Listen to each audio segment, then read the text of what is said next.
We did a scoping visit for the Serengeti Bypass project, a project to develop an ESIA for a road that will bypass the Serengeti and avoid impacts to the park.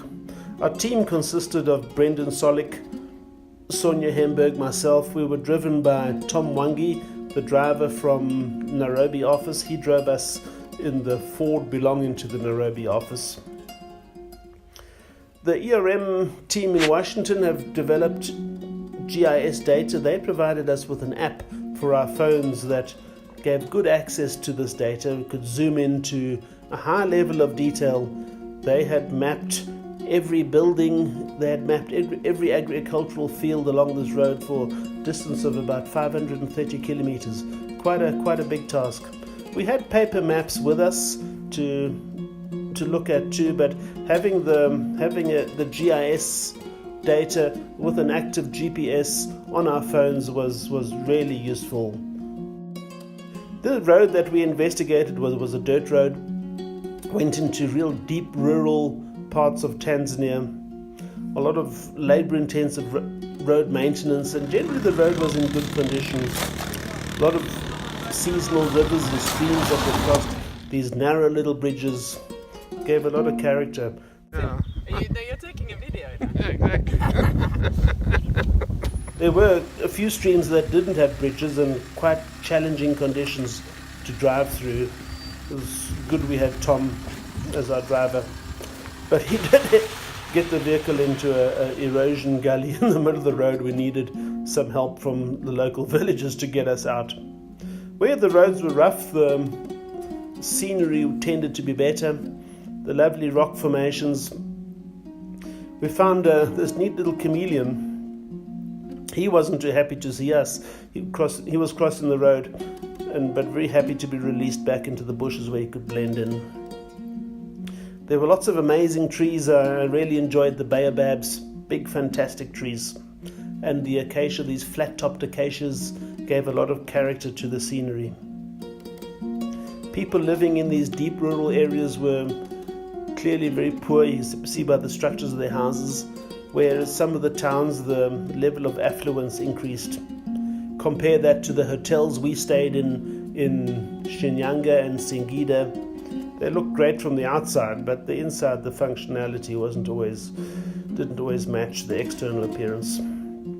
We stopped in a number of little villages for lunch during the day, different days. I enjoyed the beans and rice that they served there, and it was a chance to meet the people, meet the local communities, understand the way of life there. It was an important part of our visit. Agriculture is a very important part of their lifestyles over there. A lot of maize being grown in places, quite significant rice paddies verging on commercial production. We found evidence of beekeeping, fishing taking place. But an important part of a road project like this is the resettlement. The government have erected these beacons 30 meters either side of the center line of the road, and they allow agriculture within that road reserve, but no permanent structures are allowed to be there.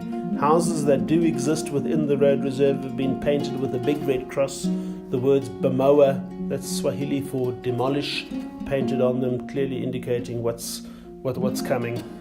It's harsh, but it is necessary for a road, for the construction of a road. These little towns are going to get fundamentally altered. It's a bit like stepping back in time, seeing these old towns. Putting a road through is going to change the character completely. Sad in a way. I suppose it brings new development. There's many different ways of looking at the issue. I like the animals. The animals are widely used there for ploughing the fields, for pulling carts. Animals have got a lot of extra value to the people, and they certainly look after their animals when they've got this value. We ended up in Mwanza. Suddenly being into the hustle and bustle of the city was a dramatic change to what we had seen. Plus the serenity of Lake Victoria. It was suddenly so different. We had a meeting there with subcontractors appointed by Gulf, our client. and we stayed at the Hotel Tilapia. Brendan left us at this stage. He headed back to South Africa, and Sonia and I had a couple of days to rest in a lovely hotel on the edge of Lake Victoria. We were amazed to find a crocodile, quite a significant sized crocodile, but not a fella that you would want to argue with. We opted to drive from Mwanza to Arusha so that we would get the opportunity to see the Serengeti National Park, which is a special place. So we entered the park through the western corridor, close to Lake Victoria, and passed through big open plains, well-grassed plains, and we saw nice numbers of wildlife: zebra, wildebeest, topi. I was amazed at the number of tsetse flies there. The tsetse can give a nasty bite, so we had to drive with our windows closed the whole time to keep the swarms of tsetse out.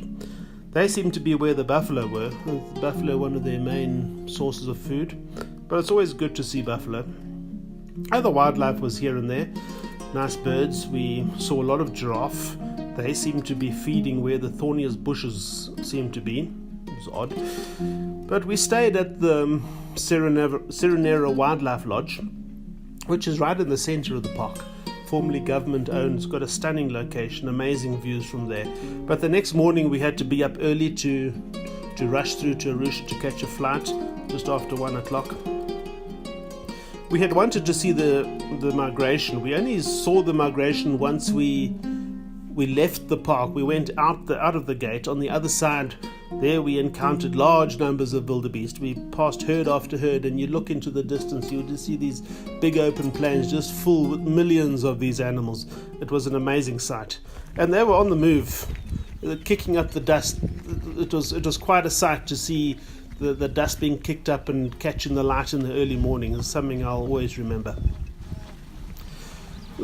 It was an eye-opener to see them crossing the road. This is the road that the government had previously planned to upgrade into a tarred major trunk road, and clear the impact of that would have been devastating to the migration, to the integrity of the park. After Serengeti, we passed the Ngorongoro crater, lush and green. That gets a lot more rain, but we had to rush on to Arusha and catch our flight.